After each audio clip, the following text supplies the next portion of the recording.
The New Atlantis. Now, I've actually read ahead. It's only a short section. Um, it's quite a depressing section because it's very much full of the 1970s attitude of US rapaciousness that sees new places as ripe for exploitation. And there is a sort of sci-fi aspect towards the end of this as well, which is a little bit far-fetched, but there we go. He was predicting the future. He didn't get everything right.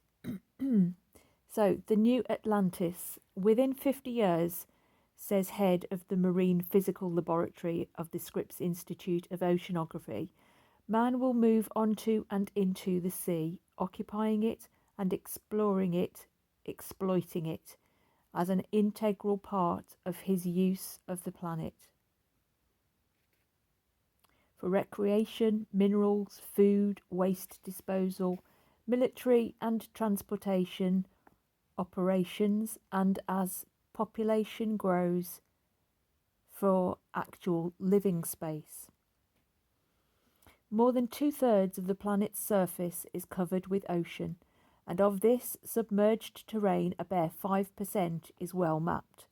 However, this underwater land is known to be rich with oil, gas, coal, diamonds, sulfur, cobalt, uranium, tin, phosphates, and other minerals. It teems with fish and plant life. These immense riches are about to be fought over and exploited on a staggering scale. Today, in the US alone, more than 600 companies, including such giants as Standard Oil and Union Carbide, are readying themselves for a monumental competitive struggle under the seas. The race will intensify year by year, with far-reaching impacts on society. Who owns the bottom of the ocean and the marine life that covers it? As ocean mining becomes feasible and economically advantageous, we can expect the resource balance among nations to shift. The Japanese already extract 10 million tonnes of coal each year from underwater mines. Tin is already being ocean mined by Malaysia, Indonesia, and Thailand. Before long, nations may go to war over patches of ocean bottom. We may also find sharp changes in the rate of industrialisation of what are now resource-poor nations. Technologically, novel industries will rise to process the output of the oceans. Others will produce sophisticated and highly expensive tools for working the sea, deep diving research craft, rescue submarines, electronic fish herding equipment, and the like. The rate of obsolescence in these fields will be swift. The competitive struggle will spur ever accelerating innovation. Culturally, we can expect new words to stream rapidly into the language. Aquaculture, the term for scientific cultivation of the ocean's food resources, will take its place alongside agriculture. Water, itself a term freighted with symbolic and emotional associations, will take on wholly new connotations. Along with a new vocabulary will come new symbols in poetry, painting, film, and the other arts. Representations of oceanic life forms will find their way into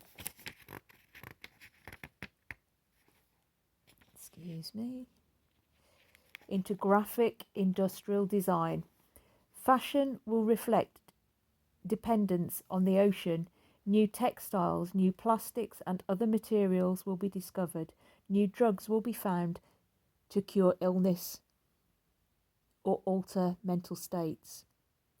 Most important, increased reliance on the oceans for food will alter the nutrition of millions, a change that itself carries significant unknowns in its wake. What happens to the energy level of a people, to their desire for achievement, not to speak of their biochemistry, their average height and weight, their rate of maturation, their lifespan, their characteristic diseases, even their psychological responses when their society shifts from a reliance on agri to aquaculture. The opening of the sea may also bring with it a new frontier spirit, a way of life that offers adventure, danger, quick riches, or fame to this initial the range of initial explorers. Later, as man begins to colonize the continental shelves and perhaps even the deeper reaches, the pioneers may well be followed by settlers who build artificial cities beneath the waves, work cities, science cities, medical cities, and play cities, complete with hospitals, hotels, and homes. Told you it was a bit space age. If all this sounds too far off, it is sobering to note that Dr. Walter L. Robb, a scientist at General Electric, has already kept a hamster alive underwater by enclosing it in a box that is in effect an artificial gill, a synthetic membrane that extracts air from the surrounding water while keeping the water out. Such membranes formed the top, bottom, and two sides of a box in which the hamster was submerged in water. Without the gill, the animal would have suffocated. With it, it was able to breathe underwater. Such membranes, GE claims, may someday furnish air for the occupants of underwater experimental stations. They might eventually be built into the walls of undersea apartment homes, hotels, and other structures, or even, who knows, into the human body itself. Indeed, the old science fiction speculations about men with surgically implanted gills no longer seem quite so impossibly far-fetched as they once did. We may create, perhaps even breed, specialists for ocean work, men and women who are not only mentally but physically equipped for work, play, love, and sex under the sea.